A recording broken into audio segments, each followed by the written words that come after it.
안녕하십니까. 보이지 않는 폭력을 줄이는 방법에 대해서 이야기할 주세호입니다.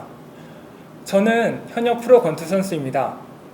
2015년에 MBC 신인왕도 했고 얼마 전에 또 이겨서 현재 국내 랭킹 4위에 랭크되어 있습니다. 제가 프로복싱을 한다고 하면 어떤 사람들은 가끔씩 와서 이렇게 묻습니다.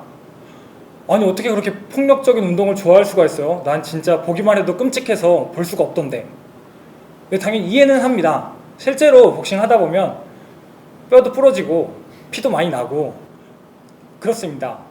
저도 실제로 2번이나 코가 부러져서 안 그래도 낮은 코가 좀 더 낮아지고 휘기까지 했습니다. 뭐 그렇게 폭력적이라고 보일 수 있다고 생각합니다. 하지만 저 같은 프로 복싱 선수들은 절대로 복싱이 폭력적이라고 생각하진 않을 겁니다. 왜? 링 위에서 정당한 룰로 공정당당하게 서로 승부를 겨루기 때문입니다. 오히려 반대로 저에게 와서 복싱 선수들 너무 폭력적이지 않아요? 라고 말하는 그런 시선들, 타인의 시선들이 오히려 더 폭력적일 수 있다고 생각합니다. 보이지 않는 폭력이 더 무섭습니다. 우리가 보이지 않는 폭력이라고 얘기할 때 대표적으로 생각나는 것들이 바로 성차별, 성소수자들의 문제, 성평등 문제라고 생각합니다.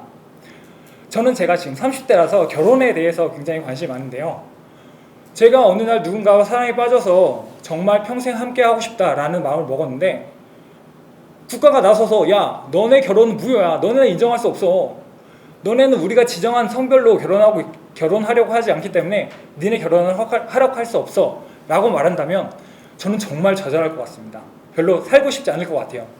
그건 명백한 국가가 폭력을 저지르는 겁니다. 또 다른 폭력들은 어떤 게 있을까요? 떠오르는 것도 굉장히 많지 않습니까? 여성차별 문제. 물론 많이 나아졌다고 말은 하지만 OECD에서 평균 남성들의 가사 노동시간은 131분이라고 합니다. 그런데 우리나라는 45분밖에 안 된다고 합니다. 겨우 3분의 1의 정도밖에 안 되는 수준이에요. 맞벌이 시대에 왜 남성들은 여성에 비해서 훨씬 더 낮은 노동을 할 수밖에 없는 걸까요? 또 뉴스 보도를 봤을 때 성폭력 사건이 일어났다라고 하면 누가 가해자일까요? 남성이 가해자일까요? 여성이 가해자일까요? 피해자는 남성일까요? 여성일까요? 굳이 말로 하지 않더라도 우리는 이미 알고 있습니다. 우리는 그런 사회에 살고 있습니다. 제가 말하고 싶은 보이지 않는 폭력은 우리가 이미 다 알고 있는 그런 것들은 아닙니다. 사실 여기에서 이야기하고 싶은 건 바로 저 같은 평범한 보통 범죄를 저지르지 않는 여성을 차별하거나 성추행을 저지르거나 그런 잠재적인 범죄자라고 할 수 없는 저 같은 평범한 남성들에 대한 이야기입니다. 저는 작년까지만 하더라도 페미니즘을 전혀 알지 못했습니다. 성소수자 문제 전혀 관심이 없었습니다. 왜? 나는 잘 살고 있으니까 나는 성평등주의자고 인권을 존중하고 성소수자 차별을 하지 않으니까.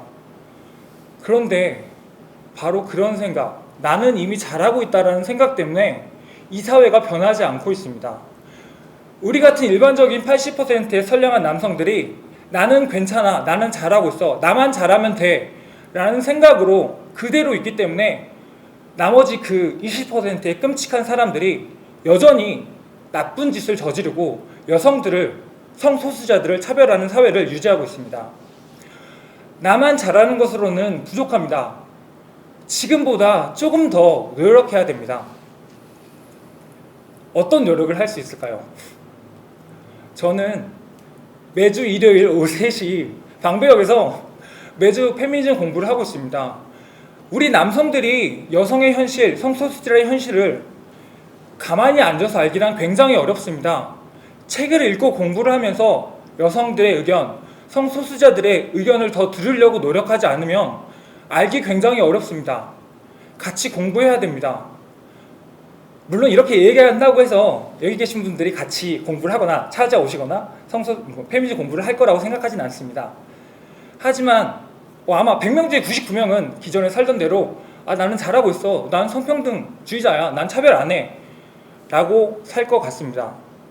하지만 그래도 저는 믿습니다. 100명 중에 1명은 혹시 내가 차별하고 있지 않을까?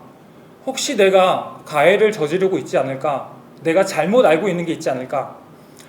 같이 와서 공부를 했으면 좋겠습니다. 감사합니다.